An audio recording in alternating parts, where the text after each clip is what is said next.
என் பேச்ச நீங்க கேட்டிருந்தீங்கன்னாக்கா நான் ஒரே ஒரு ஜெயில் 11 சென்ட்ரல் ஜெயில் இது தமிழ்நாட்டில் ஒரே ஒரு ஜெயிலுக்கு தான் நான் போகல, பாளையங்கோட்டை ஜெயில்.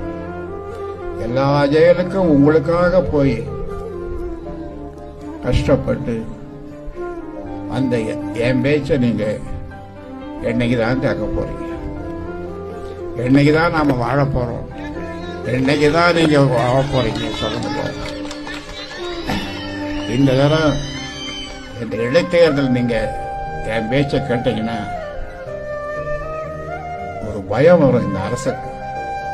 சரி, ராமதாஸ் சொல்றபடி ஜாதி வாரியா இந்த ஜாதி எவ்வளவுதான் இருக்குது தமிழ்நாட்டில்.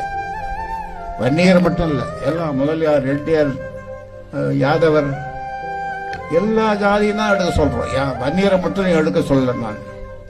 எல்லா ஜாதிக்கும், ஆமா, எல்லா ஜாதிக்கும் பிரிச்சு கொடு. அவங்க தலையை எண்ணிங்கன்னு அவங்களுக்கு தகுந்த மாதிரி வேலையை கொடுக்க, படிப்பை கொடுக்கணும். இப்படி தொடர்ந்து உங்களுக்காக நான் பாடுபட்டேன்.